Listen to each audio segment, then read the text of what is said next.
मालिक। और अब रब्बानी का मतलब हो जाएगा यानी हिफाजत करने वाले। हिफाजत करने वह रब्बानी ये आयाती, निशानी की। और हिफाजत करने वाले उनकी आयात के, उसकी आयात के। अब क्या तर्जुमा हो गया? सलाम हो तुझ पर ए दावत करने वाला खुदा की, और हिफाजत करने वाला उसकी आयतों की, यानी कुरान की। ये तर्जुमा मुकम्मल हो गया। और हिफाजत करने वाला उसकी आयतों की, ही की ज़मीर कहाँ जा रही है? अल्लाह की तरफ जा रही है।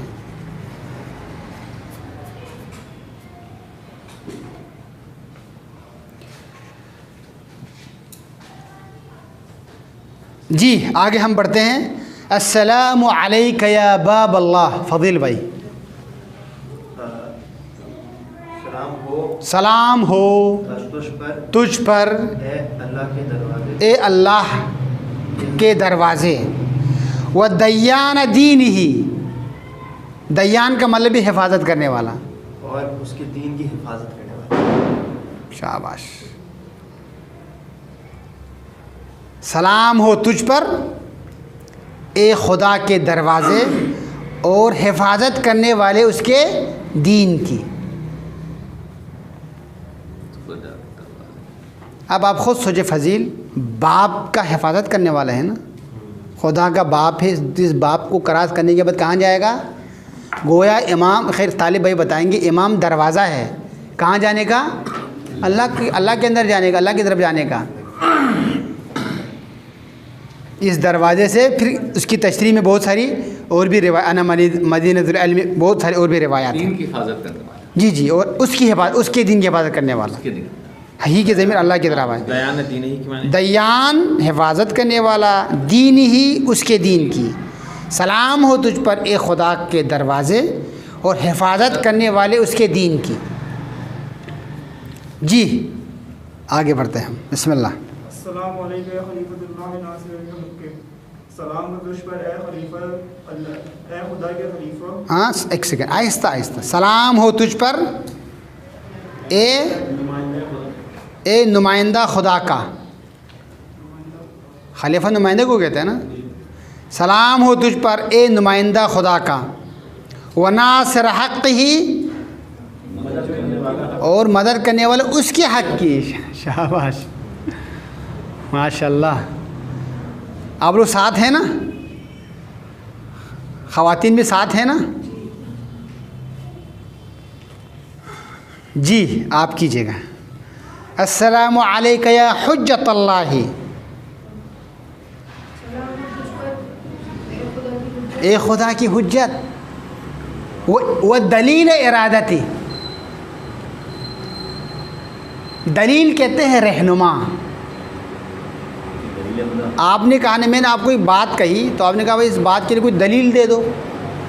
दलील का मतलब ये नहीं कि आप कोई ऐसा रास्ता बताओ ताकि मैं आपने जो बात बताई है ना उस बात की हकीकत को समझूं। उर्दू में बोलते हैं ना, दलील क्या है तुम्हारे पास? तो दलील किसको कहते हैं? रास्ते को कहते हैं। दलील है, रास्ता है। इसी से और एक लफ्ज़ है जो उर्दू के अंदर थोड़ा सा कभी है, लेकिन अरबी में कभी नहीं है। दलील है, फिर दल्लाल है। दल्लाल अरबी में एजेंट को कहते हैं, ठीक है। लेकिन उर्दू में लफ्ज़ थोड़ा सा अच्छा लफ्ज़ नहीं है, ठीक है। इसी रूट से दोनों का काम क्या है? रहनुमाई करना। एजेंट का काम क्या है? रहनुमाई करना। अभी मुकम्मल नहीं है सर, अभी हम साथ हैं। मैं सिर्फ दलील को समझा रहा था। ख़ार करेगी वह दलील इरादती,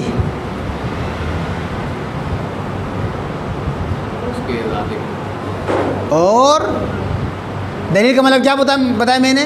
रहनुमा। इरादती ही, उसका इरादा। दलील इरादती ही, उसके इरादे के रहनुमा कौन है? सलाम। अब कीजिएगा। सलाम हो तुझ पर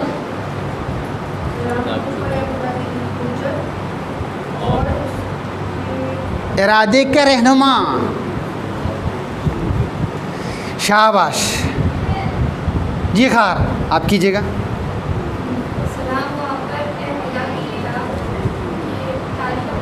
तिलावत करने वाला, सलाम हो आप पर ए तिलावत करने वाले खुदा की किताब की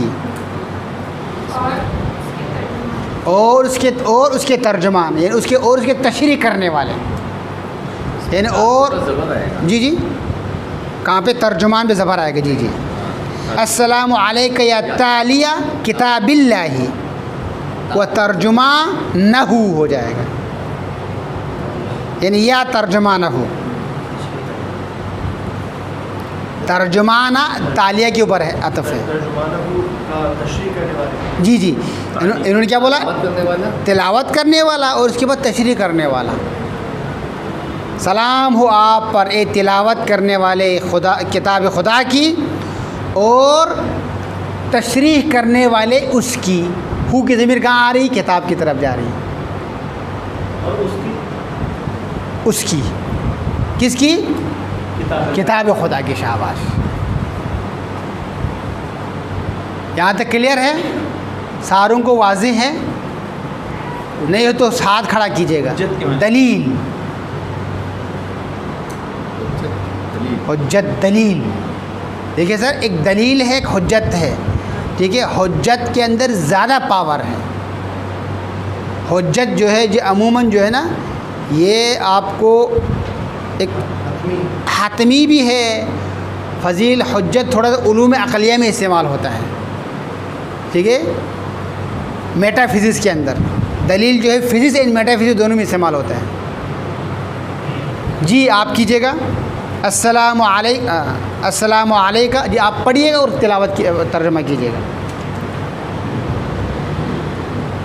जी जी जी। आप लोगों को मुश्किल तो नहीं हो रहा है?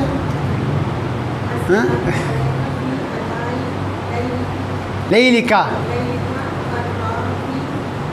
वो अतराफ़ नहारिका।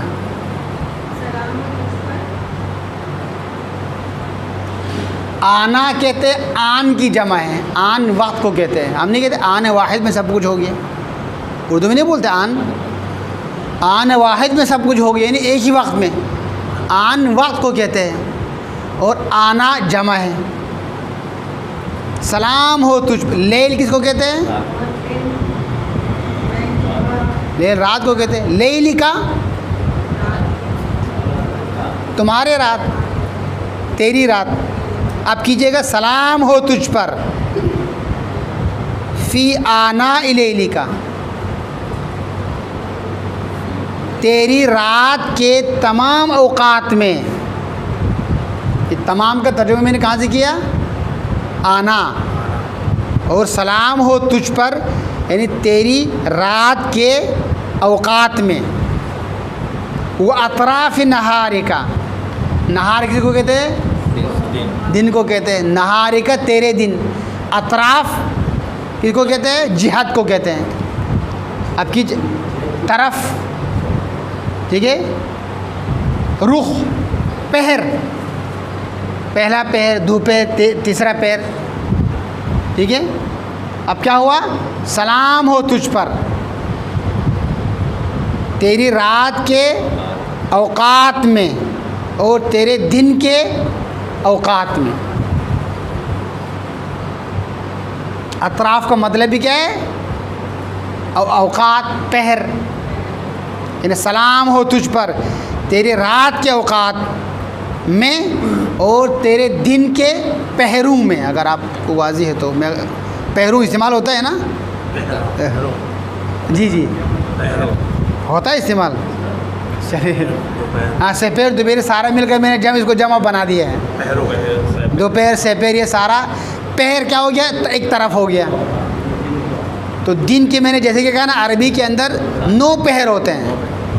रात के 9 पहर है, दिन के 9 पहर है। 8 पहर होते हैं। चलिए दिन के वालों को मैं 8 पहर, यानी नाम है ना, हर पहर के अलग अलग नाम हैं। अरबी में 9 नाम हैं माशाल्लाह। जब सूरज उसके अंदर उर्दू के अंदर भी एक गुंजाइश है। दिन और रात दोनों मिला के 8 पैर। अच्छा अच्छा अच्छा अच्छा, 4 पैर है। चार ना ना, अरबी में तो 18 पैर हो गए फिर। जी जी।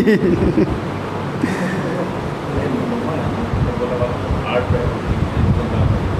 जी खैर वो उर्दू में समझाया ना, अनीस साहब ने उर्दू में समझाया करबला के वाक़े को। हाँ। उसके अंदर वो उर्दू अदबियात मौजूद हैं, पूरे उर्दू लिटरेचर को उसने उसके अंदर ऐसा लगा दिया कि जो है ना। जी, अस्सलामु अलैका या मीसाक़ अल्लाह। सॉरी जी जी, सॉरी जी जी, आप कीजिएगा। आप लोगों को मुश्किल तो नहीं हो रही? साथ चल रहे हैं ना? जी। सलाम हो तुझ पर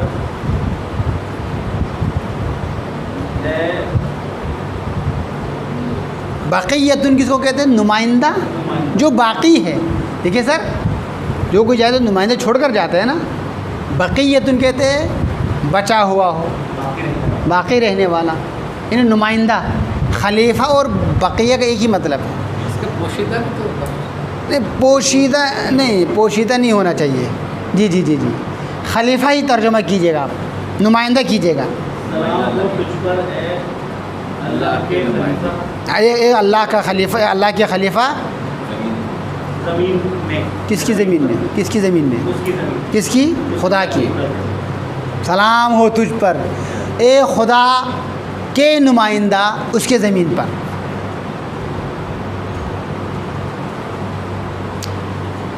जी मेहदी।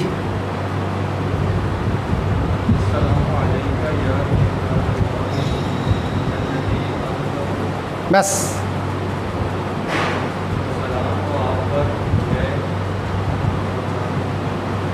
मीसाक किसको कहते हैं? वादा। शाबाश, सलाम हो आज आप पर ए खुदा का वादा, ए खुदा का अहद। अल्लज़ी अख़ज़हू,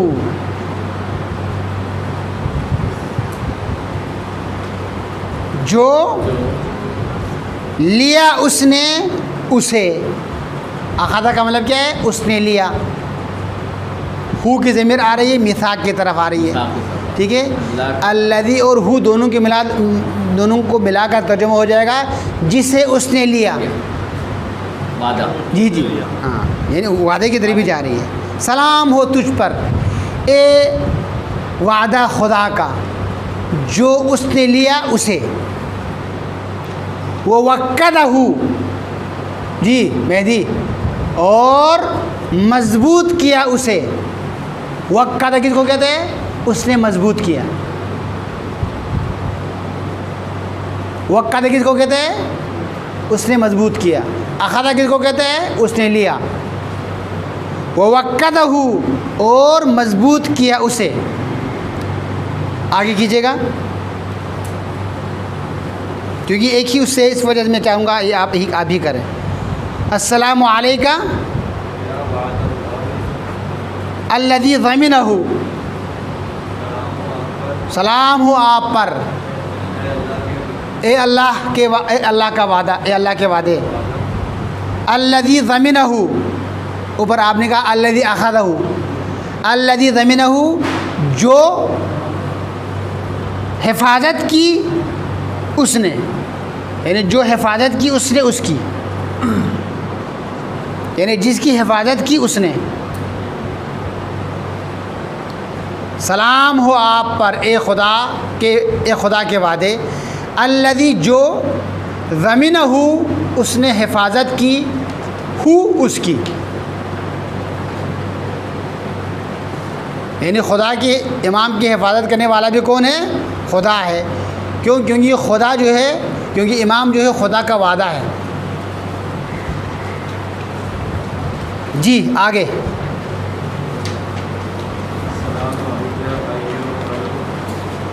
अलमुल मंसूब, बस बस बस।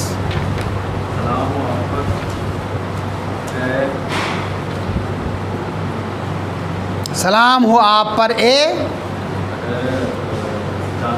गाढ़ा हुआ परचम। अलम किसको कहते हैं? परचम। मंसूब गाढ़ा हुआ। सलाम हो आप पर ए गाढ़ा हुआ या गाढ़े हुए? गड़े हुए। गड़े नहीं, गाढ़े हुए। गड़ा हुआ परचम। हाँ, सलाम हो आप पर एक गड़ा हुआ परचम। वल इल्मुल मसबूब,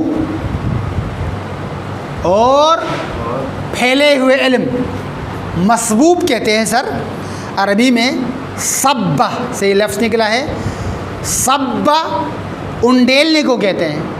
आपके हाथ में गिलास है, गिलास के अंदर पानी है, उस पानी को आप क्या करते हैं, यूँ इस तरीके से गिरा देते कि एकदम गिलास खाली हो जाता है। वो पानी क्या हो जाएगा, गिर जाएगा नीचे ज़मीन पे। उस अमल को सब्बा कहते हैं, उससे मसबूब कहते हैं। आपने मुझसे कहा कि भाई पानी कहाँ है, मैं कहा पानी तो गिर गया भाई, ज़मीन की तरह बिछा करके दिखाऊँ। अलमाउ मसबूबुन, अलमाउ मसबूबुन। अब ये इमाम क्या है, इल्म है, छुपा हुआ इल्म नहीं है, फैला हुआ इल्म है। क्या हो गया, वल इल्मुल मसबूब, और फैला हुआ इल्म।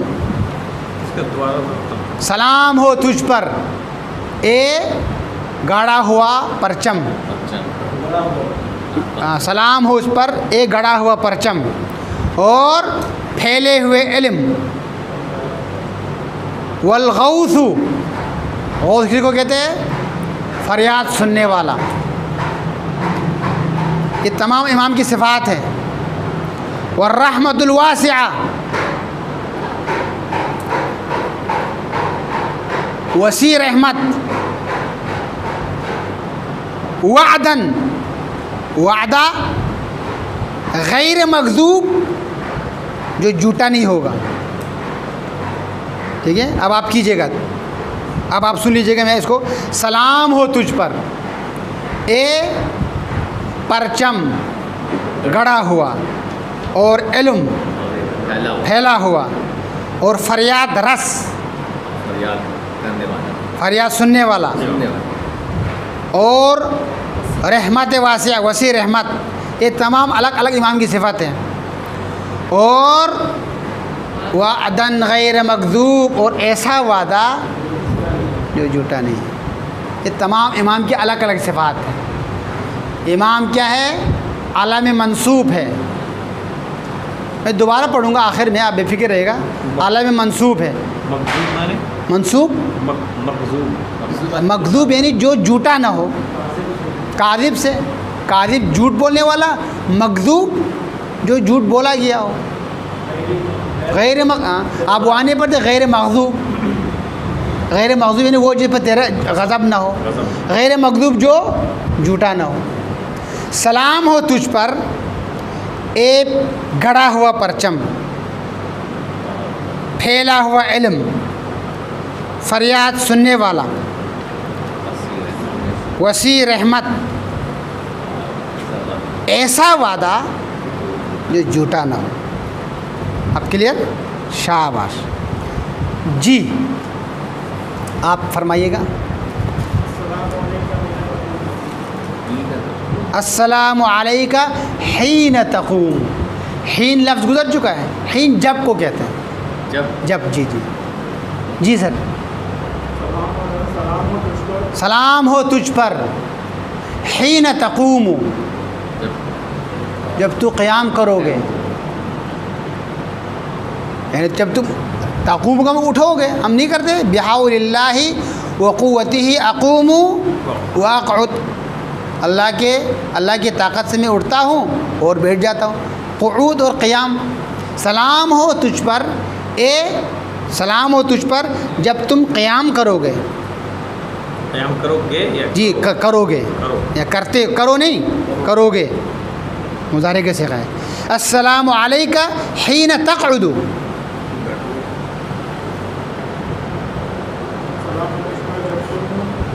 बैठते हो, बैठे हुए ना अभी इमाम क्या है, बैठे हुए यानी ग़िबत में है। अस्सलामु अलैका हीन तक़रउ व तुबय्यिनु, सलाम हो तुझ पर जब तुम पढ़ते हो यानी कुरान की तिलावत करते हो। व तुबय्यिनु, और बयान करते हो यानी कुरान पढ़ते हो और उसकी तशरीह करते हो। ऊपर भी आपने पढ़ा ताली और तर्जमान। अब इसके अंदर आप मुझे बताइए कि कुरान तो किससे दिया? पढ़ते हो, पढ़ने से हमारा अल्लाह का कलाम है, ठीक है। यानी पढ़ते तो इमाम का ताल्लुक, चलो आप इसको आप कुरान मुराद मत लीजिएगा, जी जी। हाँ, जब तुम पढ़ते हो और बयान करते हो, एक तो थोरल पढ़ने को तक़रऊ कहते हैं, और तुबय्युन का मतलब भी एक्सप्लेनेशन करने को कहते हैं, बयान। जी फजील। अस्सलामु अलैकुम हीना तुसल्ली व तक़नुतु, सलाम हो तुझ पर जब तुम नमाज पढ़ते हो और कुनूत पढ़ते हो, यानी दुआ करते हो।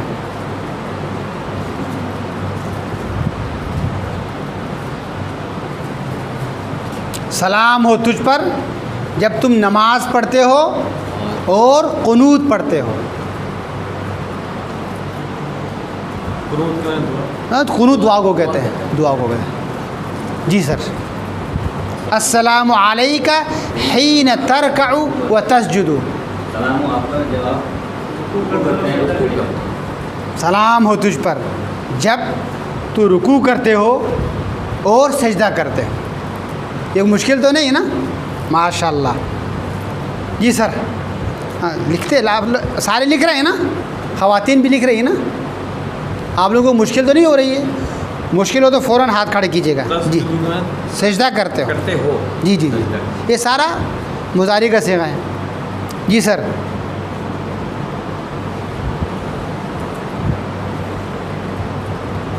अस्सलामु अलैका हीन तुहल्लिलु व तुकब्बिरु, सलाम हो तुझ पर जब तुम तहलील करते हो। तहलील का मतलब क्या है? ला इलाहा इल्लल्लाह पढ़ते हो। हमने भी तस्बीह हो तहलील करना उर्दू में बोलते हैं ना। आप आगे सलाम हो तुझ पर जब तुम तहलील करते हो और तकबीर पढ़ते हो।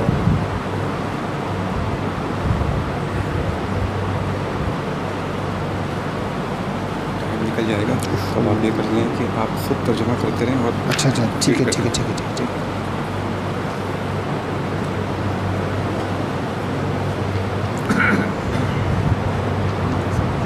सलाम हो तुझ पर जब तुम तारीफ़ करते हो और इस्तिग़फ़ार करते हो। अब आप लोग सारा मेरे साथ लिख लीजिएगा, क्योंकि आगे मुश्किल नहीं है, तो थोड़ा सा वक्त का भी मैं ख्याल रख रहा हूँ। सलाम हो तुझ पर जब तुम तारीफ़ करते हो और इस्तिग़फ़ार करते हो।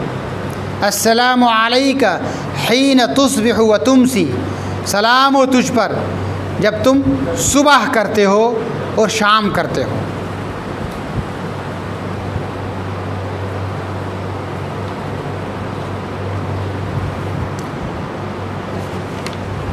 अस्सलामु अलैका फिल लैली इज़ा यग़शा, सलाम हो तुझ पर रात में जब छा जाए। सलाम हो तुझ पर रात में जब छा जाए। जब रात छा जाए ना, इधा जब, जी जी, नहीं इधा का मतलब जब है, जी जी। अगर का मतलब इन है, नहीं वही ना जब वाला है। इधा यग़शा जब छा जाए, वन्नहारी इधा तजल्ला, और रात में जब रोशन हो जाए। और दिन में जब वो रोशन हो जाए। सलाम हो तुझ पर। अस्सलामु अलैका अय्युहल इमामुल मअमून, सलाम हो तुझ पर ए महफूज इमाम। अमन से निकला है ये, ए वो इमाम जो महफूज है। अस्सलामु अलैका अय्युहल मुक़द्दमुल मअमूल, सलाम हो तुझ पर ए मुक़द्दम कहते हैं आने वाला, मामूल कहते हैं आरज़ू। सलाम हो तुझ पर ए आने वाले आरज़ू।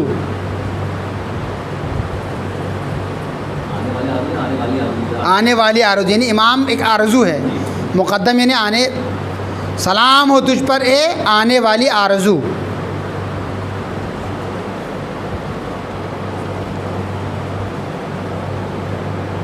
अस्सलामु अलैका बिजवामिअस सलाम। सलाम हो तुझ पर बिजवामिअस सलाम यानी तमाम लोगों के सलाम के ज़रिए। जवामी जिन्नो इन सब शामिल है इसके अंदर।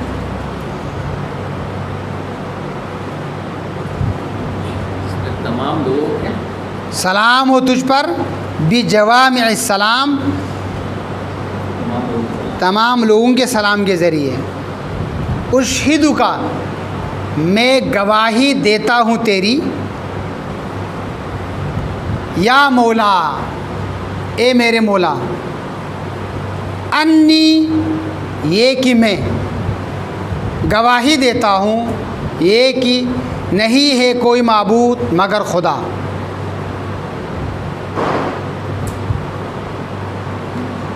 मगर खुदाए यकता।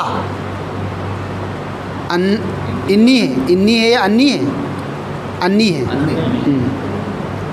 ला शरीक ला कोई शरीक नहीं है उसके लिए। मैं दोबारा पढ़ता हूँ।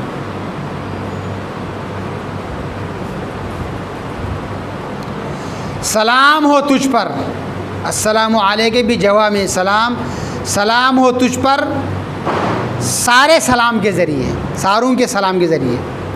मैं गवाही देता हूँ, मैं गवाही देता हूँ तेरी ए मेरे मौला, ये कि मैं गवाही देता हूँ ये कि नहीं है कोई माबूद मगर खुदाए वाहिद, नहीं है कोई शरीक उसके लिए।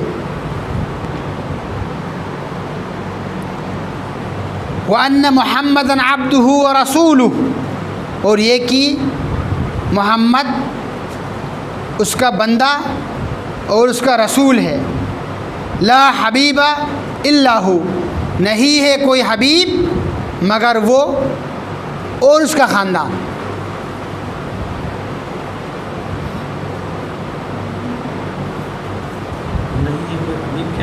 नहीं है कोई हबीब मगर वो और उसका ख़ानदान। पैगम्बर अकरम की का लक़ब है महबूब।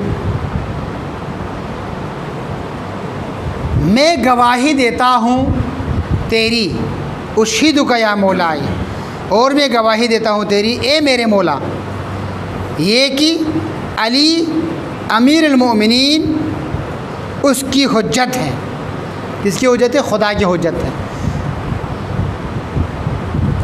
मैं गवाही देता हूँ तेरी ए मेरे मौला, ये कि अली अमीरुल मोमिनीन उसकी हुज्जत है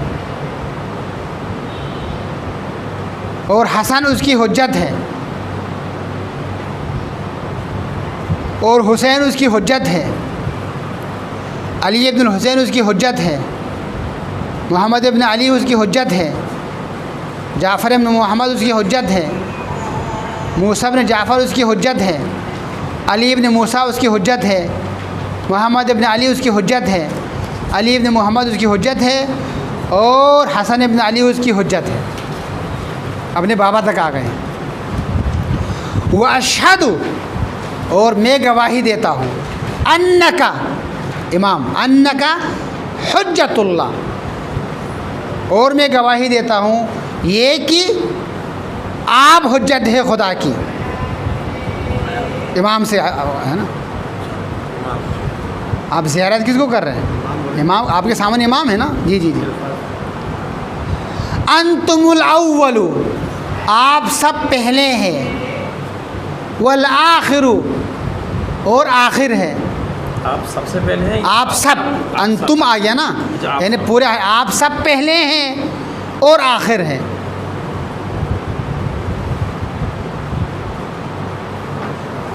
व अन्न रजातकुम हक़्क़ुन, और आप सब की रजात हक़ है, इन आप सब की वापसी हक़ है। ये रजात हमारा दो अक़ीदा वाला रजात है, अक़ीदा बदा वाला जी, वापसी वाला। ला रैब फ़ीहा, ला रैब फ़ीहा कोई शक नहीं, नहीं है कोई शक इसमें। किसमें? वापसी में। रजात में।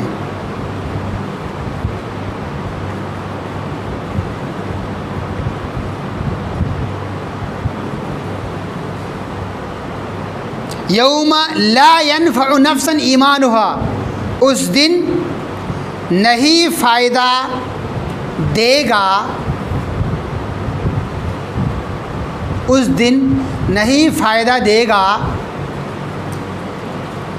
किसी जान को उसका ईमान, किसी ज़ात को उसका ईमान। उस दिन नहीं फ़ायदा देगा किसी ज़ात को उसका ईमान। हाँ, नफ्स का मतलब मैंने ज़ात की है। लम तकुन आमनत मिन क़ब्ल, नहीं ईमान लाई थी इससे पहले, यानी किसी ज़ात ने अगर उससे पहले ईमान नहीं लाई है तो उसको फ़ायदा नहीं देगी। औ कसबत फ़ी ईमानिहा खैरा, यानी लम तकुन कसबत, या नहीं कमाया हो अपने ईमान में किसी अच्छाई को, या उसने ईमान ही नहीं लाया, या ईमान लाया है लेकिन अमल साले अंजाम नहीं दिया है, ठीक है, उसका ईमान उसको फ़ायदा नहीं देगी। मैं दोबारा पढ़ता हूँ। उस दिन नहीं फ़ायदा देगा किसी ज़ात को उसका ईमान। लम तकुन आमनत मिन क़ब्ल, नहीं थी यानी नहीं ईमान लाई थी। तकुन का मतलब थी, लम का मतलब नहीं, नहीं थी, आमनत ईमान लाई, नहीं ईमान लाई थी इससे पहले, और नहीं अंजाम दी थी उसके ईमान में कोई अच्छाई, ठीक है, इनको फ़ायदा। व अन्नल मौत हक़्क़ुन, और ये कि मौत हक़ है। व अन्ना नाकिरन व नकीरन हक़्क़ुन, और ये कि नाकिर व मुनकर क्या है? हक़ है। व अशहदु, और मैं गवाही देता हूँ, अन्नन नश्र हक़्क़ुन, ये कि क्या है? उठाना हक़ है, नश्र हक़ है। वल बाअस हक़्क़ुन, और बाअस क्या है? हक़ है। व अन्ना सिरात हक़्क़ुन, और सिरात क्या है? हक़ है। बेसत उठाया जाना यानी मबऊस करना, नशर और बास दोनों क्या है? उसके लिए यौम क़यामत के लिए इस्तेमाल हुआ है। और ये कि नशर क्या है? हक़ है, और उठाया जाना क्या है? हक़ है। और ये कि सिरात हक़ है, और ये कि मिरसाद हक़ है। मिरसाद का मतलब गिरफ्त को कहते हैं, अल्लाह की गिरफ्त, ठीक है। और ये कि गिरफ्त क्या है? हक़ है। अल मिरसाद यानी ख़ास गिरफ्त, अल्लाह की गिरफ्त। वल मीज़ान यानी गिरफ्त समझ नहीं, मिर्ज़ा यानी अदालत। ये पूरा प्रोसेस आपको विजुअलाइज़ कर रहे हैं। वल मीज़ान हक़्क़ुन, और मीज़ान हक़ है। वल हश्र हक़्क़ुन, और क़यामत हक़ है। वल हिसाब हक़्क़ुन, हिसाब हक़ है। इस तमाम के बाद क्या हो जाएगा? वल जन्नत हक़्क़ुन वन नार हक़्क़ुन। आपको पूरा अक़ीदा इसके अंदर आ गया। वल वाद हक़्क़ुन, और वादा हक़ है। एक सेकेंड, वल वादा वल वईद बिहिमा हक़्क़ुन। वादा वईद का मतलब है वो ये होता है कि तहदीद को कहते हैं। पहले जी नहीं, एक तो वादा है, हमने उर्दू में कहते हैं ना वादा वईद करना, डराना धमकाना। वादा पॉजिटिव में है और वईद नेगेटिव में है, और अच्छाई के लिए है और बुराई के लिए है। और वादा और वल वाद वल वईद बिहिमा हक़्क़ुन, और वादा और तहदीद के बारे में हक़ है। तहदीद, डराना, और वादा और डराने के बारे में, ये के बारे में कहाँ से कि मैंने बिहिमा, और वादा और डराना दोनों के बारे में हक है। या मौला, यानी ए मेरे मौला, शकिया संगदिल हुआ, बदबख्त हुआ, मन खालफकुम, जिसने मुखालफत की तेरी, जिसने मुखालफत की आप लोगों की, यानी आप सबके पूरा अहले बैत मुराद है।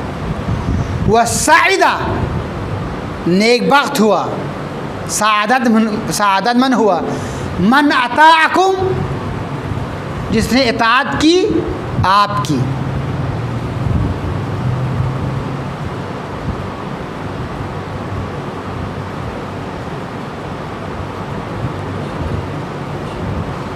क्लियर है? फशहद, तू गवाह है, अला मा अशहदु, उस पर जो मैं गवाही दे रहा हूँ।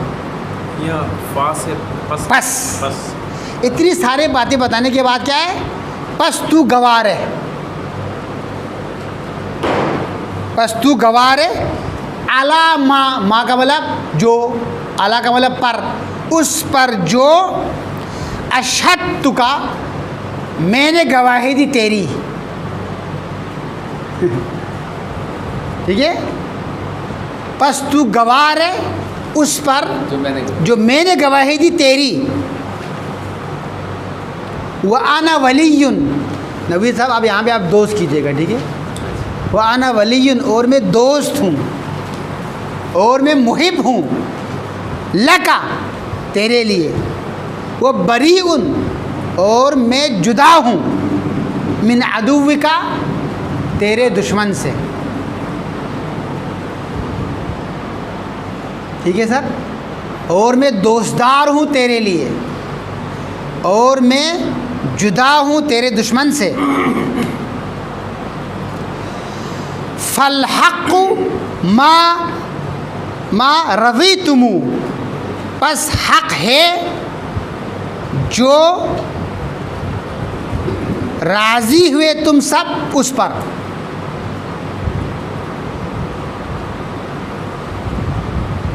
फलहक़्क़ु मा, बस हक़ है जो रज़ीतुमू, राज़ी हुए आप सब, हु उस पर, हु की ज़मीर हक़ की तरफ आ रही है। वल बातिलु, और बातिल, मा अस्खतुमूहु, और बातिल जो अस्खतुमू, नाराज़ हुए आप सब उस पर।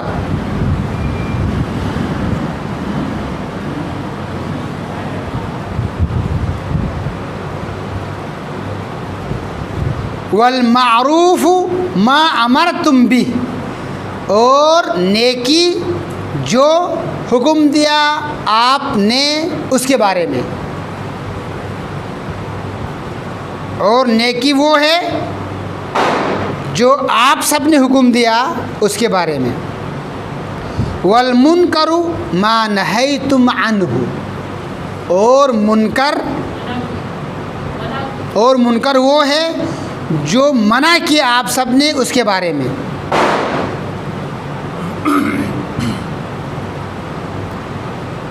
फनफ्सी मुमिनतुन, और मुनकर हुआ जो है रोक दिया आपने उससे।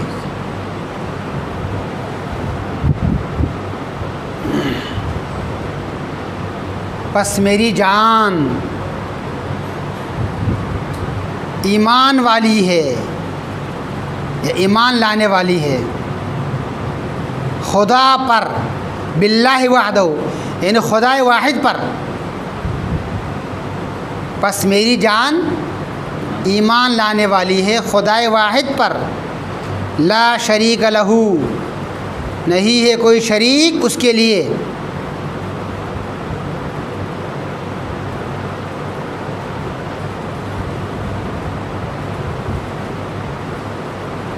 बस मेरी जान ईमान लाने वाली है खुदाए वाहिद पर, नहीं है कोई शरीक उसके लिए, और उसके रसूल पर,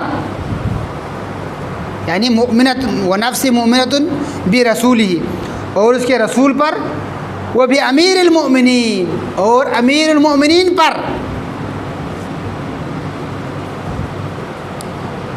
वह बिकुम या मौलाए, और आप सब पर ए मेरे मौला।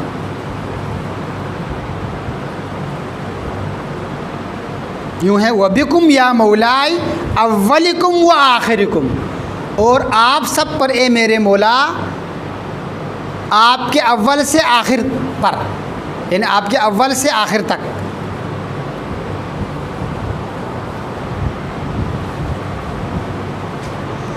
व नुसरती मुअद्दतुन लकुम, और मेरी मदद, मेरी नुसरत आमादा है आपके लिए, तैयार है, मुअद्दतुन तैयार है। वो मवद्दती, और मेरी मोहब्बत खालिसतुन खालिस है आपके लिए। Amina Amina. अल्हम्दुलिल्लाह रब्बिल आलमीन। माज़रत, बीच में थोड़ा सा मैंने ज़िम्मेदारी ले ली, थोड़ा सा वक्त को बचाने के लिए। कोई दिक्कत तो नहीं हुई आप लोगों को जी? लेकिन आप इसको वाकई अगर इसको मुकम्मल करना चाहते हैं तो हम तो साथ हैं, ज़ाहिर बात है, राब्ते में रहेगा। तो आप इसकी इंशाअल्लाह ताला आपको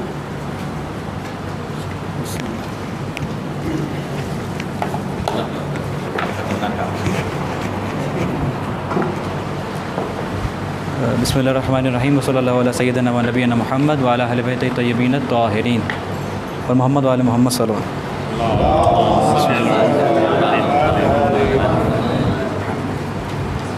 ये जो दुआ है ये जो ज़ियारत है बाउनवान इमाम ज़मान अलैहिस्सलाम, ये मफ़ातिहुल जिन्नान में, मफ़ातिहुल जिन्नान जो शेख अब्बास क़ुम्मी अलैहिर्रहमा की मुरत्तब करदा किताब है, उसमें उससे माखूज़ है, जिसके दो हिस्से हैं बेसिकली। पहला हिस्सा मारफती है, दूसरा हिस्सा एतक़ादी है। वैसे तो दोनों ही मारफती हैं, लेकिन एक ज़ाहिरी तक़सीम के एतबार से मारफत इमामी और मारफत एतक़ादी। इस ज़ियारत की ख़ुसूसियत यह है कि इमाम अलैहिस्सलाम ने इसे सूरह साफ़ात आयत नंबर 130 के ज़िमन में तालीम फरमाया। सूरह साफ़ात आयत नंबर 130 क्या है? सलामुन अला एल यासीन, के सलाम हो अले यासीन पर। उसके ज़िमन में इमाम ने इस ज़ियारत को तालीम करा है, जिसके मुखातिब इमाम ज़मान अलैहिस्सलाम है, इमाम ज़मान। और इस ज़ियारत के शुरू में इमाम अलैहिस्सलाम के मुख्तलिफ़ अलक़ाबात को बयान किया गया, जिनमें से बाज़ अलक़ाबात उनके मनसबी हैं और बाज़ खुसूसी हैं। मनसबी यानी जो उनके मनसब से मुताल्लिक़ हैं, मसलन वो बाबुल्लाह हैं, वो खलीफ़तुल्लाह हैं।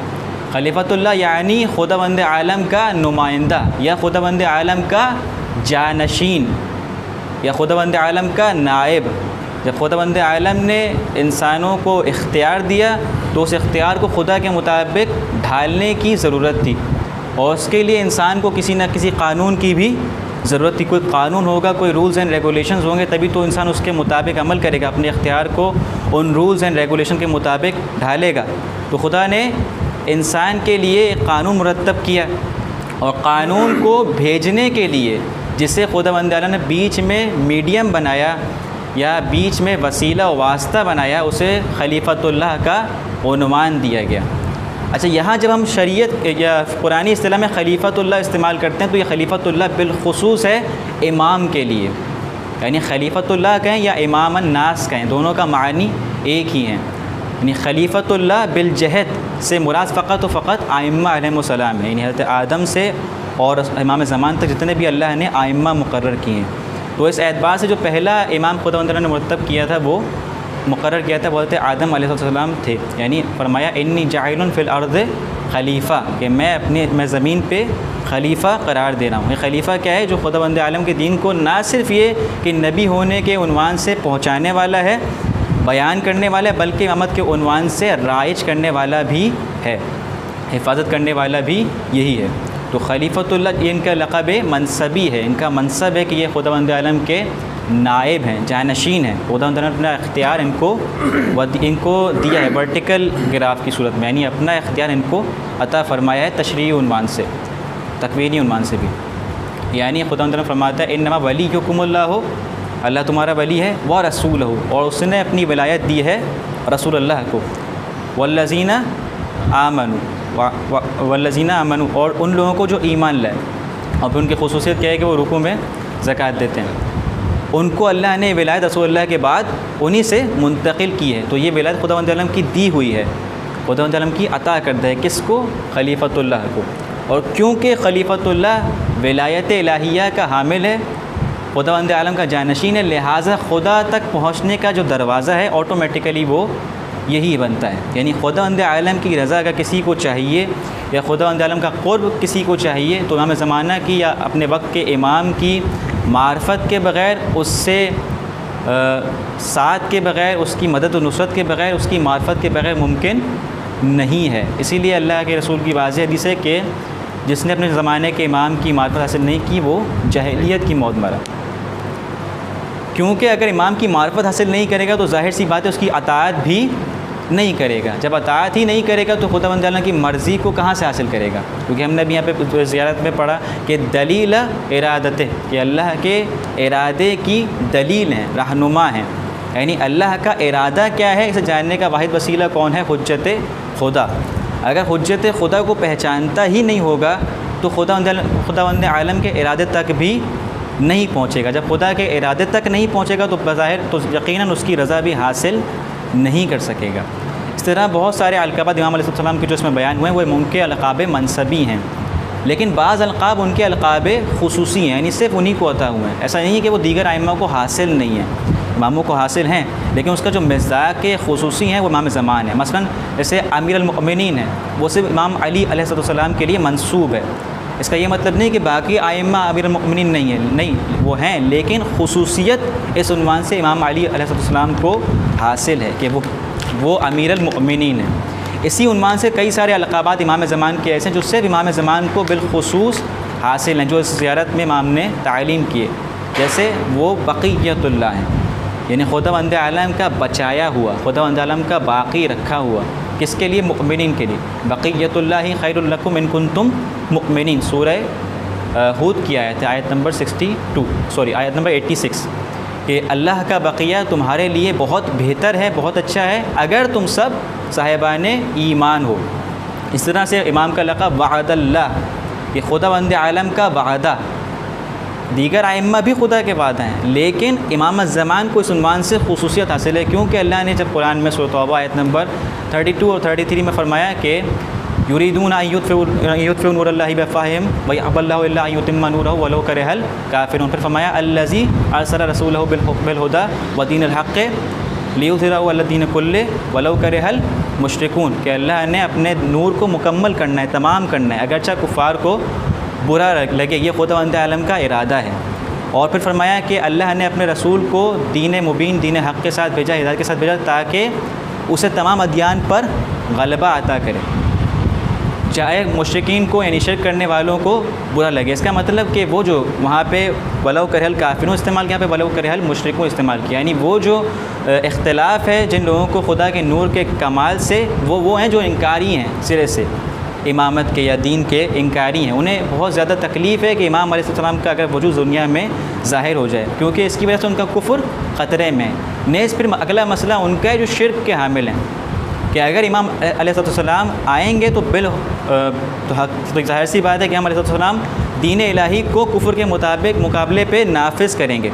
जब वो नाफिज़ करेंगे तो जितना भी मुशरिकाना निज़ाम है वो उसके मुकाबले पे टिक नहीं पाएगा। तो अगला मसला किनको है? उनके ज़ुहूर से मुशरिकीन को, क्योंकि अगर इमाम अलैहिस्सलाम आएंगे तो मुशरिकीन का निज़ाम चल नहीं पाएगा। वो शिर्क किसी भी किस्म का हो सकता है, ज़रूरी नहीं है कि कोई इंसान ज़बान से कहे कि मैं फ़लाँ को खुदा मानता हूँ, नहीं। एक इंसान खुदा को मान सकता है, लेकिन अगर उसमें अपना हिस्सा जानता है, जैसे हमारे यहाँ बाज़ मकाते फ़िक्र इज्तिहाद बिल राय के कायल हैं, कि अपनी राय से फ़तवा देने के कायल हैं, कि अगर कहीं कुरान और सुन्नत में फ़तवा ना मिले तो वो अपनी राय से फ़तवा दे देते हैं। तो ये अपना इख्तियार उसमें समझ रहे हैं, उस फतवे में, उस दीन इलाही में, तो ये इख्तियार भी शिर्क ही है। खुदावंद आलम के किसी भी अमर में अपना हिस्सा या किसी का भी हिस्सा समझना शिर्क है। और शिर्क के नतीजे में हमेशा कानून वजूद में आता है। अगर कोई शिर्क है तो उसके नतीजे में कोई ना कोई रस्म वजूद में आएगी। मसलन अगर कोई बुत बनाए तो उसके नतीजे में ज़ाहिर सी बात है उसकी इबादत वजूद में आएगी। अगर कोई और चीज़ बनाई है तो उसके नतीजे में यकीनन कोई ना कोई कानून, कोई ना कोई तरीक़ा, कोई ना कोई रस्म ज़रूर वजूद में आएगी। तो इमाम अलैहिस्सलाम के ज़ुहूर से वो तमाम मरासिम, तमाम क़वानीन ख़त्म हो जाएंगे। तो इसलिए अल्लाह ने फरमाया वलो करहल काफ़िरून पहले, फिर वलो करहल मुशरिकून, के शिर्क के तमाम निज़ाम इमाम के ज़ुहूर से ख़त्म हो जाएंगे। इस वजह से इमाम अलैहिस्सलाम अल्लाह का वादा है, यानी ये वादा फ़कत व फ़कत इमाम ज़माना के ज़ुहूर ही से पूरा हो सकता है। क्योंकि दीगर आइम्मा के अदवार में एक तो तमाम आइम्मा इमामत का सिलसिला जारी था, ख़त्म नहीं हुआ था। तो युरीदूना अय्युत्फ़िउ नूरुल्लाहि की आयत मुकम्मल, यानी तमाम नहीं हुआ, नूर का सिलसिला तमाम नहीं हुआ था, कहीं पर रुका नहीं था बल्कि जारी था। लेकिन इमाम अलैहिस्सलाम के बाद ये जो नूर का सिलसिला ये जारी नहीं होगा बल्कि ख़त्म हो जाएगा, रुक जाएगा। फिर यौम क़यामत, यौम बेअसत है। और दूसरा कि इमाम दीगर आइम्मा को हुकूमत नहीं मिली, खिलाफत ज़ाहिरी तौर पर से हुकूमत को खिलाफत का नाम दिया गया, वो ज़ाहिरी तौर पर दीगर आइम्मा को हासिल नहीं हुई, तो वो दीन को तमाम दुनिया में राइज नहीं कर सके, दीन को तमाम दुनिया में फैला नहीं सके। जितना वो कर पाए हुकूमत के बिना उन्होंने उतना किया, और हुकूमत के लिए साथ में कोशिश भी करते रहे, लेकिन बज़ाहिर दीन को गालिब दुनिया पर नहीं हो पाया, क्योंकि लोग इस तौर पे आमादा नहीं थे। लेकिन इमाम ज़माना के दौर में लोग भी आमादा होंगे, दूसरा इमाम भी आखिरी हैं, तो अब इमाम अलैहिस्सलाम दीन को तमाम अदियान पर ज़ाहिर यानी गालिब कर देंगे। और इस वजह से इमाम को अल्लाह ने अल्लाह का वादा होने का लक़ब हासिल है, जो किसी दूसरे इमाम को बिलखुसूस हासिल नहीं है। इसी तरह दीगर अलक़ाबात इमाम के जो बिलखुसूस उन्हीं से मुताल्लिक़ हैं। और बाज़ अलक़ाब ऐसे हैं जो तमाम आइम्मा के उमूमी इसमें बयान हुए, मसलन अव्वलु अंतुम अव्वलु वल आखिर, कि आप सब अव्वल हैं और आप सब आखिर हैं। इसकी वजह क्या है कि खिलकत को दरमियान में हिदायत हासिल करने के लिए, फैज़ इलाही हासिल करने के लिए एक वसीले की ज़रूरत होती है। बग़ैर वसीला जो एक नाक़िस खिलकत है वो फैज़ मुतलक़ को हासिल नहीं कर सकती। तो उस दरमियान में ऐसे वसीले की, ऐसी मखलूक की ज़रूरत है कि जो वहाँ से ले और यहाँ पर मुंतकिल करे। इसलिए आइम्मा ने अपने आप को, और कुरान ने इनको उम्मत वस्ता कहा, यानी दरमियान की उम्मत। एक गिरोह अल्लाह ने खल्क़ किया अंबिया और आइम्मा का जो दरमियान का गिरोह है, यानी वहाँ से लेता है और यहाँ पर मुंतकिल कर देता है। तो इस उन्वान से इनका पहले होना ज़रूरी है। लेकिन आखिर से क्या मुराद है? आखिर से मुराद यह है कि अगर इस दुनिया में कोई एक इंसान भी बच गया और उसको इमाम नसीब नहीं हुआ, तो उसके पास ये हुज्जत होगी कि मेरे पास इतने लम्हों के लिए इमाम नहीं था, लिहाजा मैं उन लम्हों में गुमराह हो गया या तेरी मसलियत नहीं समझ सका। तो खुदावंद आला ने जब मखलूक से पहले इमाम को रखा तो मखलूक के बाद भी इमाम को रखेगा। जब अल्लाह ने पहला इंसान खल्क़ किया वो कौन थी? हज़रत हव्वा। तो उनसे भी पहले हज़रत आदम को वजूद दिया कि इन्नी जाइलुन फ़िल अर्द खलीफ़ा, कि मैं ज़मीन में अपना खलीफ़ा बना रहा हूँ, ताकि वो पहला इंसान भी हुज्जत खुदा से खाली न रहे। इसी तरह जब तक कोई एक इंसान भी बाकी है, इमाम का होना ज़रूरी है। इसीलिए इमाम सादिक़ फरमाते हैं कि अगर इस दुनिया में दो अफराद भी रह जाएँ तो उनमें से एक इमाम होगा, दूसरा मामूम होगा, यानी हर हाल में इमाम का होना ज़रूरी है। इस उन्वान से वो अव्वल भी हैं और वो आखिर भी हैं। दूसरा हिस्सा इसका जो इस ज़ियारत का है वो क्या है? इसमें एतक़ादात की तज़कीर की गई, यानी दोबारा याद दहानी कराई गई है। अगर कोई जानना चाहता है कि एतक़ाद तशय्यो क्या हैं, शिया किन चीज़ों में मानते हैं, तो ये ज़ियारत बेहतरीन वसीला है कि इंसान को वो तमाम चीज़ें पता चल जाएंगी कि जिनमें शिया एतक़ाद बेस करते हैं। सबसे पहले अल्लाह की गवाही, फिर रसूलुल्लाह की गवाही, फिर अमीरुल मोमिनीन की और दीगर आइम्मा की गवाही, फिर क़यामत की और मौत के बाद के तमाम मराहिल की गवाही इसमें मौजूद है। और आखिर में इस ज़ियारत में एक अहद है कि मेरी नुसरत आपके लिए आमादा है और मेरी मवद्दत आपके लिए खालिस है, यानी आप सब के लिए खालिस है। क्योंकि अगर हम कोई इंसान इमाम को पहचानता भी हो और तमाम एतक़ाद पर ईमान भी रखता हो लेकिन उसके साथ अमल ना हो, तो वो अक़ीदा इंसान को फ़ायदा नहीं दे सकता। जैसे इसमें था भी कि यौमा ला यनफ़ा, कि उस दिन इंसान को फ़ायदा नहीं देगा अगर वो ईमान नहीं लाया। अगर ईमान ही नहीं है सिरे से तब तो बात ही ख़त्म हो गई। लेकिन अगर ईमान है साथ में खैर नहीं है, अमल नहीं है, तो भी इंसान की निजात मुश्किल है। लिहाजा ज़ियारत यासीन बेहतरीन वसीला है अपने आप को इमाम से करीब करने का। आज के दिन इसकी बहुत ज़्यादा ताकीद है, इस वजह से इसको आज के दिन हमने बिलखुसूस रखा। और क्योंकि वक्त ज़्यादा नहीं है तो जितना मुख्तसरन मैं इसको बयान कर सका मैंने इसको करने की कोशिश की। तो ये एक गुजारिश है और एक इल्तिजा है कि इस ज़ियारत को भी हमारे यहाँ राइज होना चाहिए। तो अपने अपने जब आप अपने घरों में इस ज़ियारत को बिलखुसूस आज ज़रूर तिलावत कीजिएगा और इसके मुताल्लिक़ इमाम अलैहिस्सलाम को पहचानने की कोशिश कीजिएगा। क्योंकि आयतुल्लाह अली ख़ामनाई जो कि रहबर मुअज़्ज़म है वो फरमाते हैं कि मारिफ़त इस्तदलाली लाज़िम है, दलील से किसी चीज़ को मानना बिल्कुल ज़रूरी है, लेकिन जो चीज़ इंसान को हरकत में लाती है वो मारिफ़त ईमानी है। यानी अगर इंसान का दिल नहीं जुड़ा हुआ उस ईमान से तो वो मारिफ़त इंसान को हरकत में नहीं लाती है, इंसान से अमल नहीं करवाती, इंसान से इमाम की मदद या इमाम की मवद्दत नहीं कराएगी, क्योंकि वो उसको हरकत में नहीं ला रही। उस पर उन्होंने हज़रत अबू ज़र की मिसाल दी कि जब हज़रत अबू ज़र को इमाम ने अल्लाह के रसूल ने मुसलमान किया तो उस वक्त उनको दलीलें नहीं सिखाई थी कि अल्लाह इस दलील की बुनियाद पे एक है, अल्लाह उस दलील की बुनियाद पे एक है, मैं इस दलील की बुनियाद पे रसूल हूँ, नहीं, बल्कि उस वक्त जिस चीज़ को उन्होंने कबूल किया था वो मारिफ़त ईमानी थी। यानी उनके क़ल्ब ने इस चीज़ का एतराफ़ कर लिया था कि वाक़ई खुदा ही हक़ है और ये उसके रसूल मुबीन है। लिहाजा वो हरकत में आए और उन्होंने अपने तमाम जो पिछली ख़ताएँ थी, पिछले एतक़ाद थे, उनसे दूरी इख्तियार की। नतीजतन वो ईमान के 90 दर्जे तक पहुँचे। तो अगर हम चाहें तो हम भी इसी तरह से अपने दिल को इमाम से जोड़ने की कोशिश करें। अब अगला सिलसिला इसका सवालों का सिलसिला है।